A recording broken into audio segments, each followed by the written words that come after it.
verdadeiro discipulado que temos que vivenciar, mas nos mostra que ser discípulo de Jesus não nos tira dos sofrimentos da vida.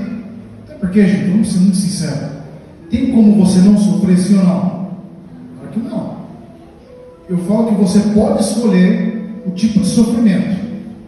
Você pode sofrer por coisas nobres, por realidades que transformam, ou por realidades fúteis.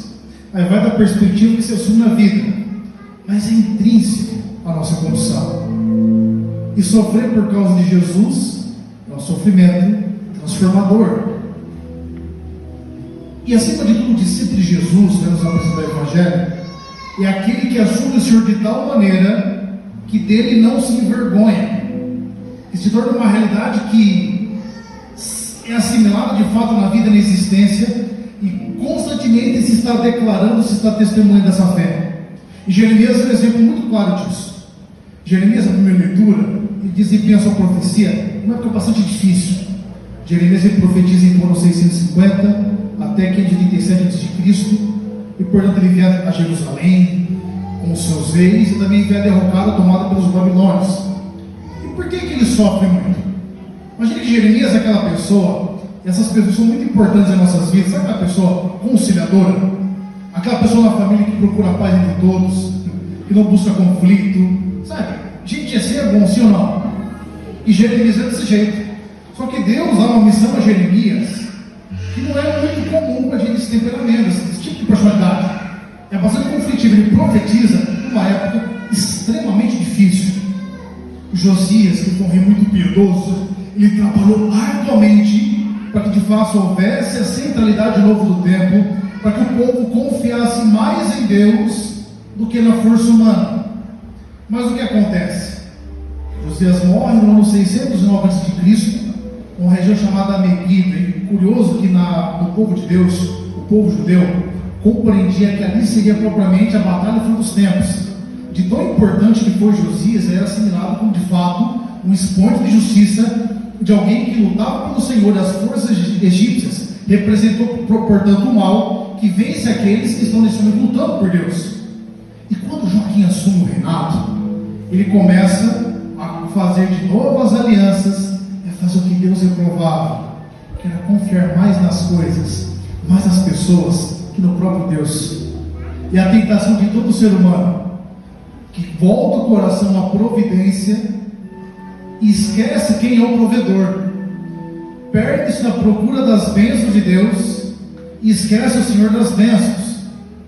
No fundo você está dizendo: olha, é preciso que esse amor divino, esse amor total, seja direcionado a mim, não porque Deus tenha carência. Até porque, gente, Deus sem Deus continua sendo Deus, sim ou não?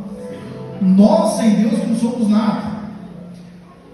E dar a Ele o lugar que é devido, o primeiro lugar, é algo regulador em nossa vida e que nos coloca em contato com esse caminho de realização. E sabe o que é interessante, Jeremias? Diante de todo o sofrimento, diante de toda dificuldade, ele não se abala. Apesar de sofrer, Jeremias é tido pelos estudiosos, brincam, né? É um chorão. Também sofre com uma era preso, o povo. Imagina uma coisa é sofrer por algo que você fez, a gente sofre, mas resignado, porque sabe que fez errado. Outra coisa está fazendo certo, o povo te criticando porque está fazendo certo. Aí acontece tudo que ele falou, e é esse tipo de sofrimento que ele vivencia. Só que ele fala: eu sei que o Senhor é meu auxiliador, eu sei que eu não ficarei desamparado, e aqueles que levantaram contra mim serão todos humilhados, e são, porque ele conhece o caráter de Deus. E aí que está um ponto fundamental, e que muitas vezes a nossa experiência de fé fica um pouco confuso. Nós até temos uma fé em Deus, temos até bons conceitos, mas às vezes parece que Deus, que nós celebramos e afirmamos crer, Ele não é percebido em nosso cotidiano. Pode dizer uma coisa que fique bem claro, né? Às vezes, nós somos mais religiosos do que evangelizados. Consegue perceber a diferença? O que é religião, né? Nós somos cristãos, certo? Temos uma religião. A religião é formada por ritos, sim ou não? E por uma determinada forma de conduta. Isso é fundamental. Só que, para que ela seja devidamente vivenciada, é preciso que ela seja assumida no espírito que dá vida a ela. Porque senão, a gente vive como meros cumpridores de preceito. Quantas vezes o padre ouve a pessoa fala, nossa, pelo amor de Deus, eu acho muito bonito. A missa a gente vê no horário que é melhor. Mas é complicado quando você ouve a pessoa fala assim, nossa, eu já vou logo cedo porque eu fico livre já. Ou senão o pessoal fala assim, tem umas missas mais rápidas do Padre Jonas, eu vou naquela que é mais rápido. Vou embora, gente. Não é? Já dizia São José Maria Escrivá, a missa que é longa, seu amor que é curto. A verdade é essa. Se bem que às vezes vamos padres tem capricho, assim, não falar, mas o padre também exagera um pouquinho. Mas, gente, a gente tem que ser evangelizado, certo? Entender Deus como uma realidade concreta. Ele é uma pessoa, não é?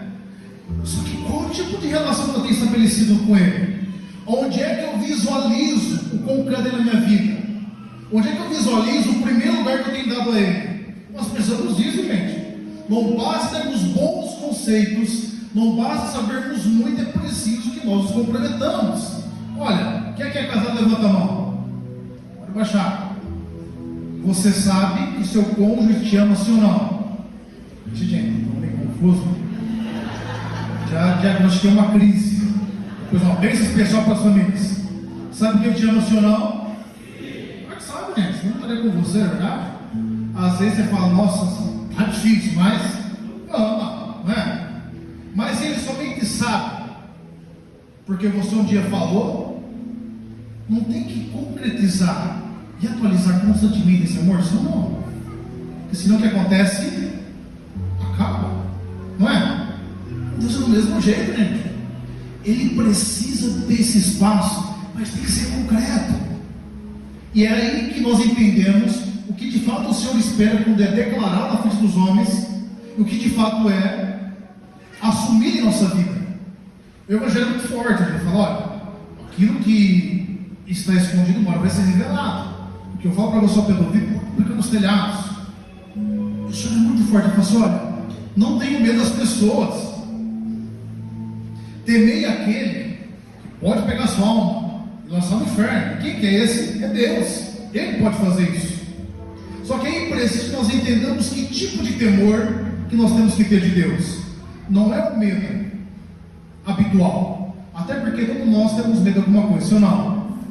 Os casados da esposa, né? É normal o medo. Mas olha, com medo, ela está brincando, o medo ele é importante, não é? Por exemplo, quanto mais você conhece as coisas, mais medo você tem, não é? Você pode perceber. Solta uma criança aqui no mezanino sem proteção nenhuma, ela corre como se estivesse em qualquer lugar, porque ela não tem consciência. Mas vai agir depois de um tempo. Você anda no meio fio, os braços assim, sabendo que tem um abismo ali? Misericórdia. Até vertigem, só de imaginar uma coisa dessa. Mas por que é importante esse medo? Porque senão você se mata, na verdade. O medo está relacionado também aos perigos que nós podemos atentar contra a nossa vida. Esse é o tipo de medo. Mas por definição, o medo é a experiência da nossa fragilidade.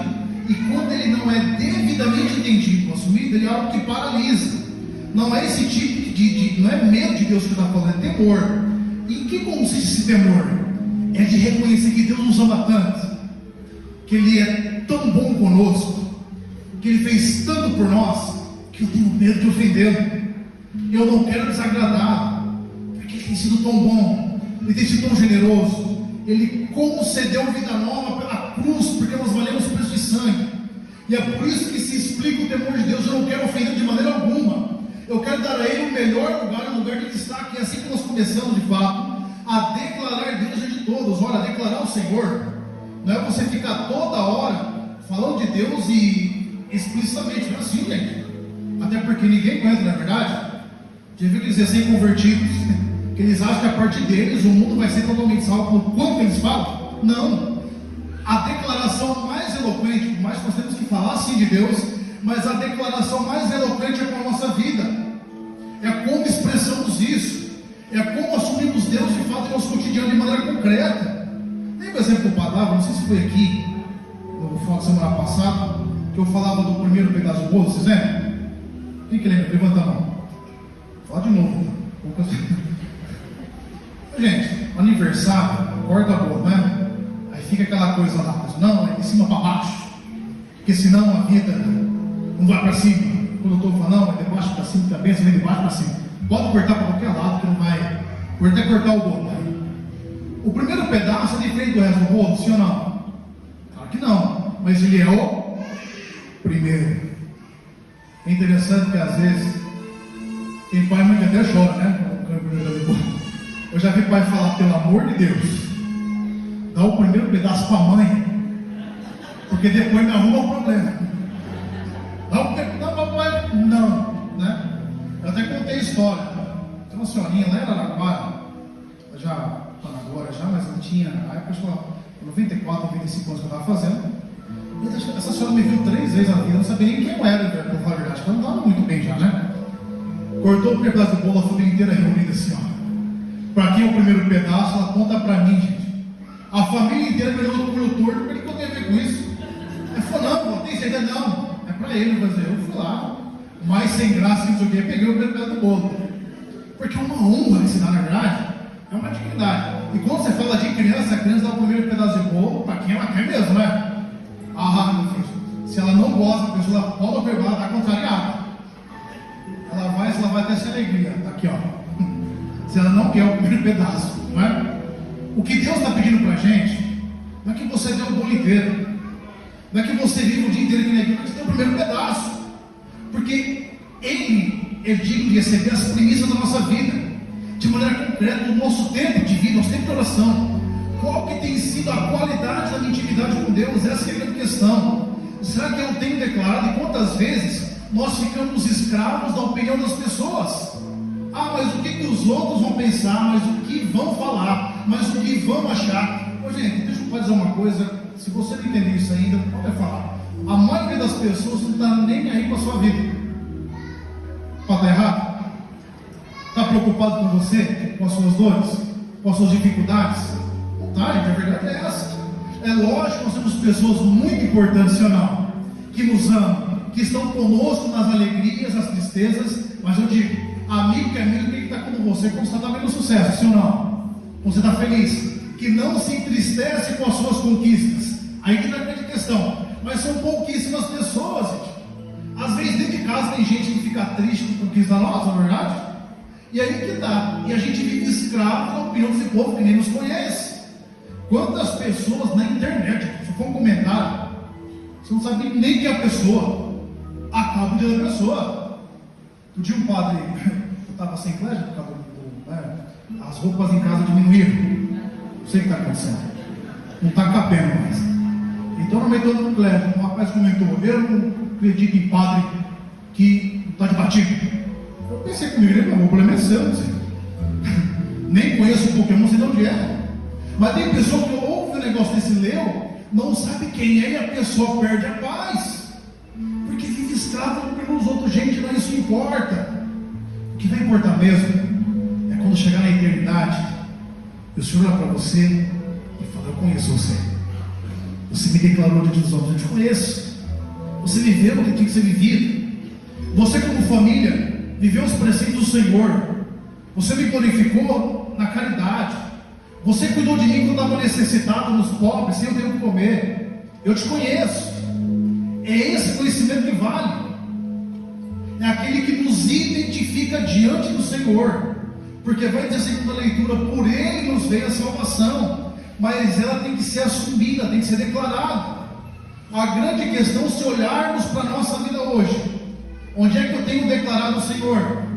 Quantas vezes, como pode dizer isso aqui, mesmo nas nossas redes sociais, nós temos medo de dizer que não compactuamos com algumas coisas. Ah, mas quem sabe que a pessoa vai pensar? Aí vamos assumir todo tipo de lixo que vem por internet, por rede social. Fala: não, mas se eu falar que está errado esse tipo de vídeo, se eu falar que está errado esse tipo de conteúdo, o que é que eles vão pensar de mim? Mas, gente, qual que é a nossa identidade? A quem nós queremos prestar conta? Nós queremos ser reconhecidos por quem? Por esse povo que na grande maioria não nos conhece e não está interessado nas nossas lutas, ou com aquele que nos comprou a custo de sangue, que de fato se importa que todo momento está ao nosso redor, querendo que nós voltemos esse caminho de realização. Para quem que nós temos prestado conta da nossa vida? Como estamos escravos da opinião dos outros, de pessoas, escravos muitas vezes de relacionamentos, porque no altar do nosso coração não temos adorado a Deus, temos adorado as coisas e pessoas. Aí que está a grande questão. O passo que o Senhor pede que você tem que ver com Ele, é o que o Senhor pede no profeta e pede também no Evangelho, é que você dê a Ele aquilo que é dele. O primeiro lugar, que Ele seja reconhecido na sua casa. É muito forte o Evangelho, mas ele é regulador, gente. Ele nos coloca em contato. Sabe o que é bonito de tudo isso? A palavra de Deus jamais falha. Ela jamais falha. O padre pode falhar, humanamente falando. Qualquer um de nós podemos falhar, e falhamos várias vezes.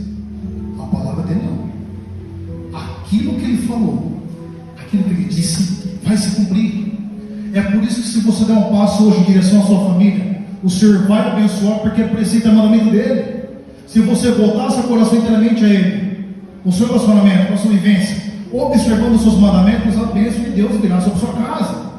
Mas dá o passo em direção a Ele, confia nele, que nós possamos conhecer de fato o caráter de Deus que jamais decepciona, Ele jamais falha. Feche os seus olhos, baixe a sua cabeça.